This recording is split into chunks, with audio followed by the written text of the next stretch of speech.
Hello and welcome to Inside Music Curation. We are back. It is episode 17, The Art of the Record Store, the Art of series. We've been diving in this spring to look at the evolution of music curation. At Feed Media Group here, we have a great team of music curators that are putting together digital experiences, but music curation hasn't always been that way. And one of the key places where we've seen this curation come out of our record stores. So we're really excited to have our special guest this week, Ben from Tunnel Records in San Francisco, to talk a little bit about the art of the record store. Hey, Ben. Hey, how's it going, guys? Good. Also, we've got Arturo Lovazzano. He is on our curation team as well here at Feed Media Group. Hi, Arturo. Hi, Melissa. So Ben, I'll give a quick introduction here. I've heard that you grew up in a musical family. You kind of started out in retail music at the Wherehouse music chain, wrote music reviews at UC Santa Barbara, and then in 2017 you started Tunnel Records. That's correct. So tell me more. Why'd you start a record store? Yeah, why would anybody? I've always, like you said, I've always been around music. My uncle was a record producer. And so I've always just been around records and record collections. Grew up with jazz in the background, and my mom loved classical, and most of it was on vinyl, though we did listen to some CDs. And it just to cut quickly. I was I lived in San Francisco for a long time. And throughout the time doing other jobs, I would always on lunch breaks put $20 in my pocket and go to Amoeba Records. I lived 7 blocks from there for years, and my collection grew and grew and grew. And I kind of had just a ton of interest and started reselling a little bit on the side. And then just one thing, as it usually does, led to another, and I had a store. But it was all done out of just passion and collecting records my entire life. So when you set out to open a store, I mean, like you said, you'd gone to Amoeba, daily for years. Amoeba's a huge store. Yeah. How did you go about curating your store, and how did you determine, was it your personal collection? When did you start buying, and how did you decide how to flesh it when out? I decided I wanted to start the store, there was about a year process of buying before actually being ready to open the doors. So I decided I wanted to start the store, and started buying records specifically for the store and taking stuff out of my collection, which at the time was 3,000 to 5,000, for purposes of the store. And then after about 6 months of buying, was able to secure a lease, and then continued to buy some more. But most of it was based off my interests and stuff that I was passionate about, because you kind of have to sell what you know, at least to start, and always keep an open mind to learn new things. But when I started, it was just really the areas I was most passionate in: jazz, rock, soul, and international. Yeah, that's well, I mean, I obviously been to the store many times. It's a great record store, but I'm always curious about when you create this experience, right, and you curate this environment. Obviously, throughout, I mean, in San Francisco, we have tons of record stores. We have record stores that are specialized in like punk rock, like Thrill House Records, right, or stores that are more like into dance music, or like Rookie Record is like a lot of 45s. Yeah.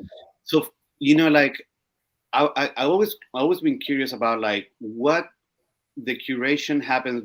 I mean, you just said it, because you have to sell stuff that and you're interested. But also, is it defined by the buyer? Your the people who comes into the store. Yeah. And they're looking for stuff, because you would think that everything, store should carry everything, but that's not really the case. I mean, I don't need to go to a store that has stuff that I'm not really interested in, that I can buy. I mean, I call Amoeba, the new Tower Records for that matter, Yeah, I mean, the key that I found is one thing we can't be is a competitor to an Amazon or to a large online presence. And by saying that, I mean, they do everything. And we need to provide a small, focused inventory, so our customers know that when they come into our store, they're going to discover something within this small window, but something that they will like. And that keeps us differentiated from the larger big box stores like an Amazon. And I mean, you do follow your customer's lead. It starts with you and your focus. But from there, I've learned so much about avant-garde jazz and Chilean music by talking to customers and listening and finding out stuff I like. And then you find naturally that section grows because you now have interest in it because your customers have led you that direction. But it's, so it starts from myself being the curator, but you really have to listen and be willing to take chances in many different directions to kind of provide a selection that's changing, but is consistent as well. Yeah, it sounds like it's really an evolution, right? It totally is. Yeah. It's this, organic kind of evolving creature, it's this dance between you and the customers and what you each know and bring to it. Have there been any surprises? Like you said, you kind of started out jazz, international soul. You mentioned avant-garde. Like what other niches have grown within your collection that you maybe wouldn't have antanticipated 5 years ago? The surprise for me is probably Japanese and city pop and that genre. It is so popular. And when I first started the store, I really had just a basic knowledge of it. And, but every time I would bring in city pop records, they would sell, and quickly. And so, we would make the section I would make the section a little larger and it would sell, and a little larger and it would sell. And, one of my employees now, Patrick, is a huge fan of city pop music and Japanese music. And through him, and through my customers, I mean, that section we like to keep it big. It's really difficult because we can't keep the stuff in stock. But that's, one of those areas that I didn't have knowledge in, but by listening and learning, and I like it personally. I mean, it's really interesting. It's a good take on 80s sounds and boogie. It's a really fun genre. But it's one of those areas that, how did this happen? All of a sudden I have 300 city pop records, it's like. For someone not familiar with city pop, where should they start? It's on a record. Other than coming to Tunnel Records. Oh man, no, it's tough. There's a lot of good compilations. There's a label called Light in the Attic out of Seattle, Washington, and they've done some great compilations. And I would recommend compilations are a great way to get into music. And I would recommend going to their website, looking at the compilation. We generally carry it in store, and figuring out what songs, what artists you like from within those compilations, because it's a pretty vast genre, and a lot of stuff is really hard to obtain. So a compilation is really a good way to get an entry level education into it. I was going to ask you, I mean, have you been surprised sometimes, by stuff that you thought it was going to work and it didn't? Like, I always wonder. Yeah. No, I can think of when I first opened up, I really was interested, and still am, like German, like avant-garde and krautrock. And I love the rhythmic nature to it and kind of the dissonance, but it's outside of the main bands like Can and Neu and Kraftwerk, it's really hard to sell that stuff. I don't know why it's so hard. And within our doors, some stores might have an easier time, but I've never had good luck selling bands other than the main players from the German.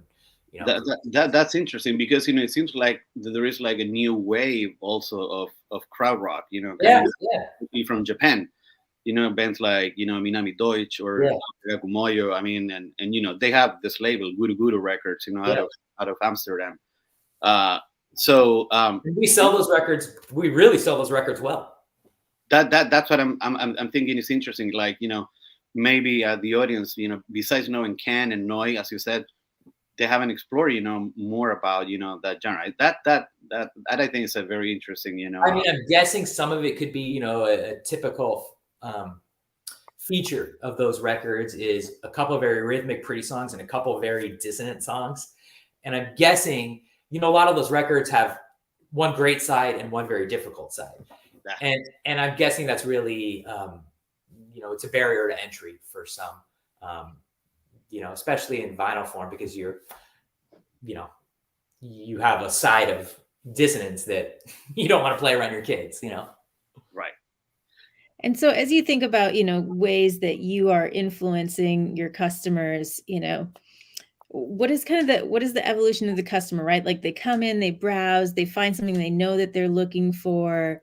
and then they come back, and how do you, how do you surface things? How do you bring things to the top? Is it, things that you've got up on the wall? Do you have a listing? Like, what do you do to help, drive some of these decisions? Yeah, we definitely showcase, as far as, with used records, you try to curate the best you can, but you're generally only as good as your last buy.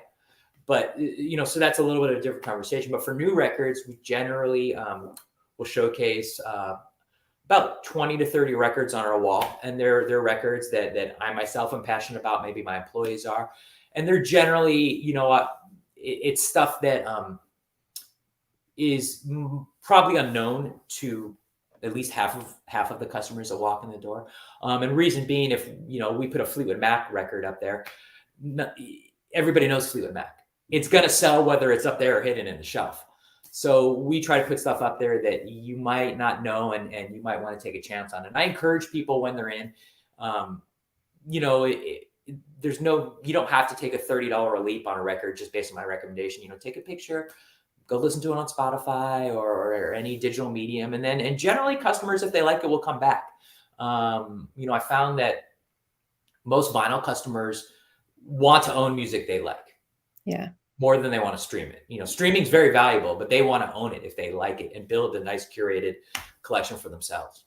What are some of the other conversation starters in the store?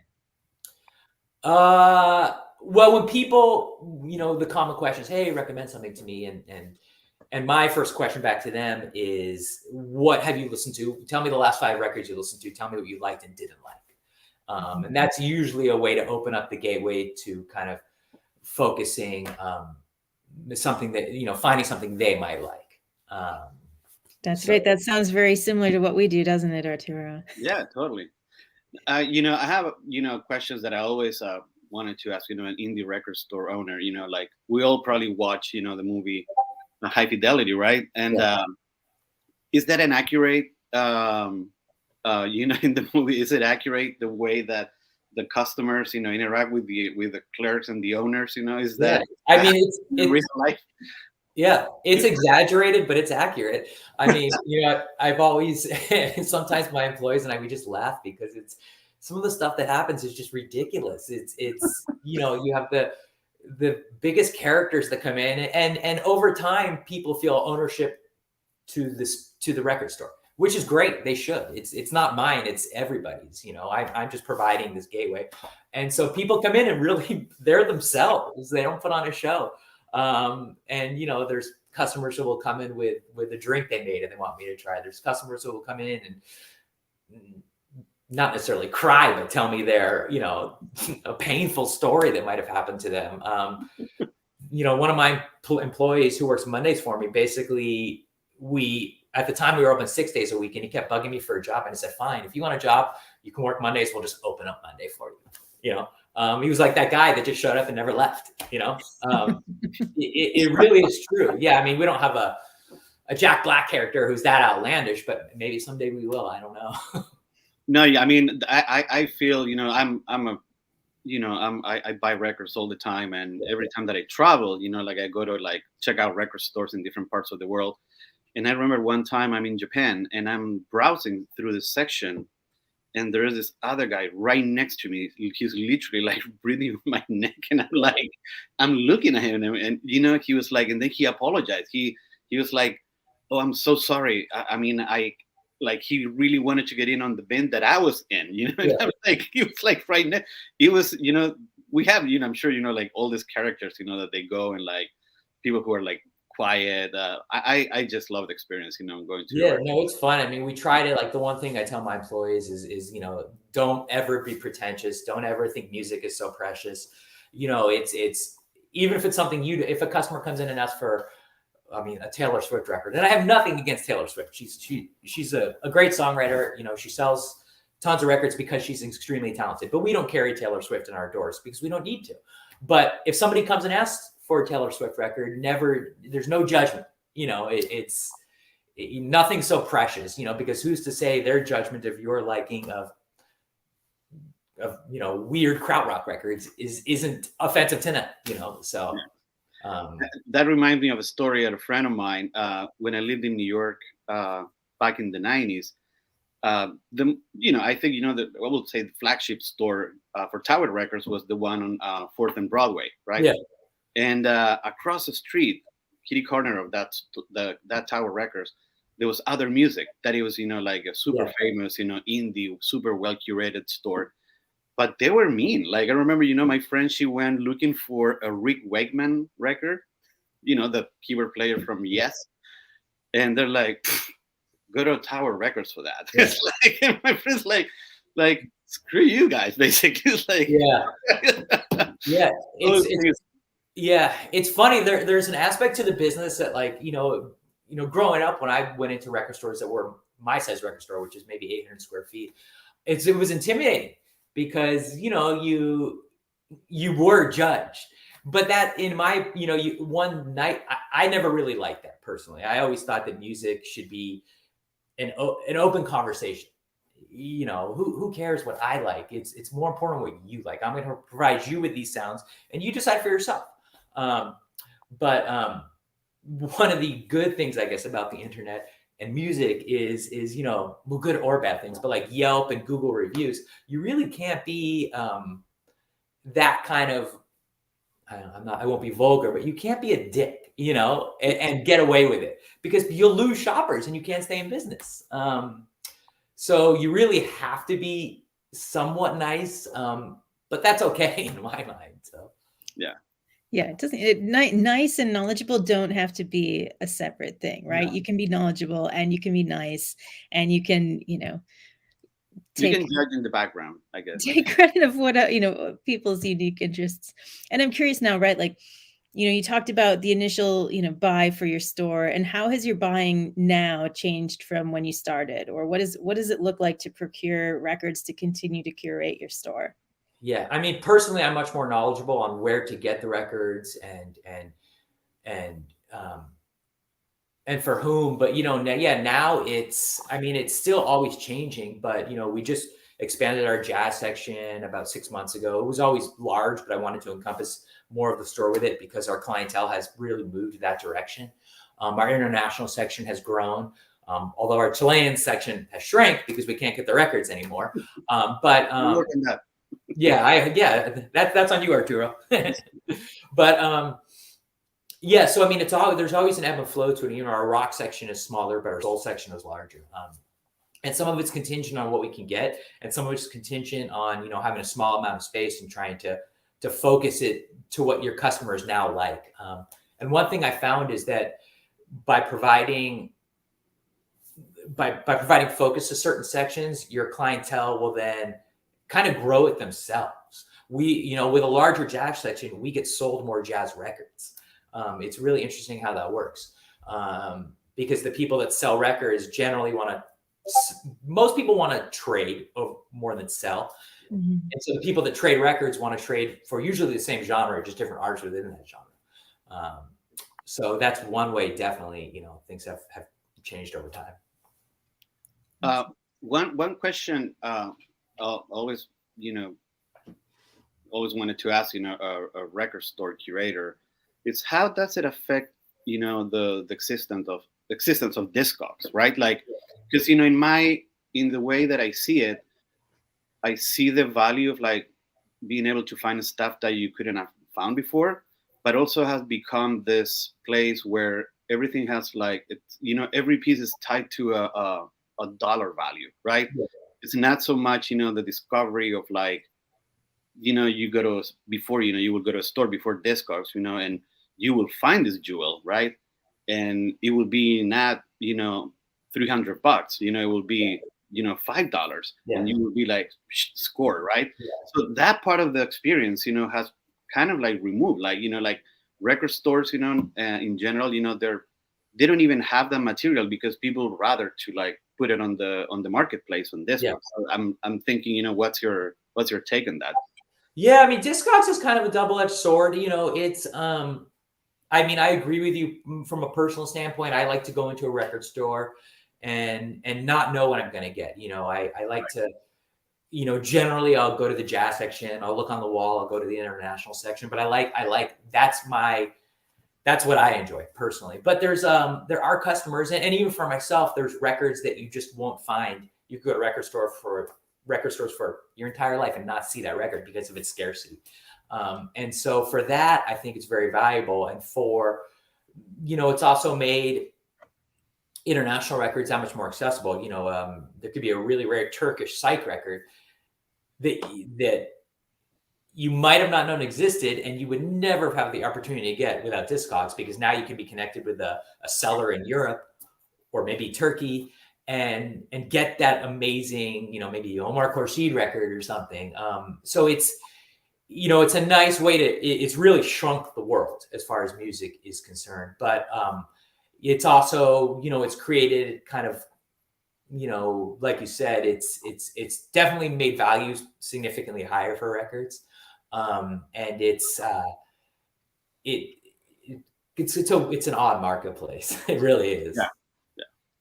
Do you have an online presence? I mean, I would assume that most record stores right now also like ship records. Yeah, we're pretty limited. We do have a Discogs store, but I only sell pretty obscure stuff that we likely wouldn't sell within our doors. And it's been it was intentional for myself to pull back our online presence, because we want to provide the best experience in store we can, and have the best inventory in store. We pay for rent in one of the most expensive cities in the world, in San Francisco. And so for me, that's the most valuable asset I have in my business. And running a Discogs or an online marketplace really puts you in competition with every store in the world. And it's our biggest asset is both our location and what we can provide within our doors. And so for that reason, I've tried to keep all of our good material for customers that walk in. And I think that's why we've been successful now. One of the reasons we've been successful within our going into our 5th, 6th year or so. And you've got Record Store Day is coming up this weekend. Is that a big day for you guys? We've scaled back from that as well. We're the anti. No, Record Store Day is a tough one. I have mixed feelings on it, because it creates a big backlog for the pressing plants. And I've never liked kind of artificial scarcity as far as music is concerned, which is what Record Store Day is. My feeling is, if a record's good and public wants it, record buyers don't need to get up at 8 a.m. on a Saturday. Record buyers want to, maybe they're out late at a show the night before, and the next day, in my opinion, record buyers should stroll in whenever they want and be able to get that record. So I don't like the artificial scarcity with Record Store Day. With that being said, we do bring in releases that I feel like our clientele would really like, but in a limited sense. It's a tough day. That's a whole different conversation, but it's, the Record Store Day list is about 300 items now. And if you bring in 300 records, a few of each, you'll easily be out your budget for 3 months of potential buying. So I don't like to do it that way anymore. It really sounds like, you're creating a niche experience, right? You've got your, the jazz, the international, the soul. You and your customers, have this evolving relationship. They know what they can expect. So, if Record Store Day brings in a few people that normally would have shopped, maybe they'll find what they're looking for, but you're really staying committed to, your clientele. And yeah, we are. And the other thing is, record stores, I'm very friendly with all of my peers who own stores. I have great respect for them.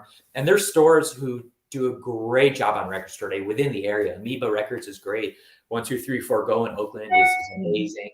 And so, I have no problem if customers, customers are pretty savvy to call beforehand and gauge your participation in it. And I have no problem sending them to my peer stores where they're going to have a much better chance of getting the records they want on that day. Yeah. It's interesting that you mentioned that about the scarcity, because I recently read an article about, in the Guardian about that Record Store Day creates that, create this backlog, and, it's kind of a good thing, but not so good.